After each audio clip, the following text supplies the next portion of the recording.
All right, boys and girls. I finally have Henry here. He's acting all afraid, though. Can you see? So I don't know how long he's going to last. It's okay, buddy. Sit down. So we're on chapter 51 Blue Subaru. Oscar charged out of the building and Mickey hit the gas. She screamed onto the West Side Highway and I gunned the engine. Nobody back there, she said after a minute. March moved his face from the car seat where he had buried it. Jules straightened up from where her face was pressed to her knees. Izzy gripped Darius's hand. Excuse me. Close, March managed to get out the word. He could still see Oscar's face, twisted in hate. Gotta say, when I saw Oscar on the terrace and you all on that rope thing, I got a case of the nerves. Mickey said, but you pulled it out. Now relax. Relaxing was out of the question. They opted to breathe. Mickey drove at exactly 9 miles above the speed limit because they don't ticket you at 9 miles above the speed limit. She constantly checked her mirrors. He didn't bother to try to follow us, she said. Everything didn't go right, but you got away. You got your loot, so we're good. No, you're staying. Everybody calm down, she said, even though nobody was talking.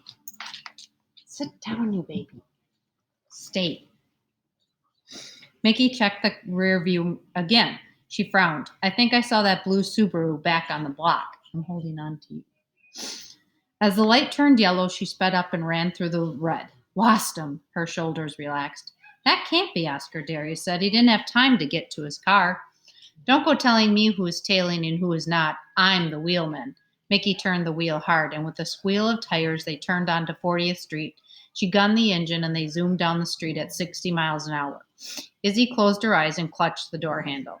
Mama, can you slow down? No. She hung a right on 9th. Some blocks she sped, other blocks she cruised. No. Finally, she was satisfied. I'll drop you guys at 56th and 8th. That way I can make a left on 57th and get back to the Bronx. I don't want to get caught in Columbus Circle. Roast chicken on Sunday, remember? Darius asked. Mickey drummed the wheel. Listen, Dee, while you were pulling the job, I got a call. There's a job in Florida. Darius went still. But you just got out. I only saw you once. I know, babe, but I gotta take it. What happened to Robin Hood's arrow? Mickey's face creased in annoyance. So Robin Hood's a crook. He's got a crooked arrow. I can't turn this down. It's big money. Never heard that before, Darius said. Watch your mouth. I'm still your mama. Mickey swerved and barked at a bus stop. She twisted in her seat and braked at a bus stop. She twisted in her seat. You still my baby? Darius had the remote look on his face that March had come to know. Yeah. They scrambled out of the car. Mickey peeled off with a honk and a wave. Izzy slipped her hand into Darius's pocket and leaned against him. My dad made better chicken anyway, Darius said. Used to be a chef in Paris. Of course he was, Izzy said. Just then a car swerved over 3 lanes of traffic and pulled up in the crosswalk, blocking them. It was a blue Subaru. Chapter 52, Or Else. A man in a sports shirt, jeans, and running shoes got out of the car. He had the blinding teeth of a media personality. It's Detective Mike Shannon. Darius said, Whoa, I know you. Of course you do, Mike Shannon said, unwrapping a stick of gum. You're going to get a ticket, Izzy said. Your car's in a crosswalk. I don't think so. People like me don't get tickets. Where are you going? He put the gum in his mouth and chewed the stiffness out of it. Apparently, they were required to wait. Good boy. So you know who I am and I know who you are, he said. We can't see you, buddy. There you go. And you, he said to Jules, and I know you had a conversation with Carlotta Grimstone. Is that against the law? March said. Relax, kid, Shannon said. I'm retired, remember? I just want to talk. About what? Jules asked. I was tailing Oscar Ford tonight. He goes to a bar, watches the game, jogs home.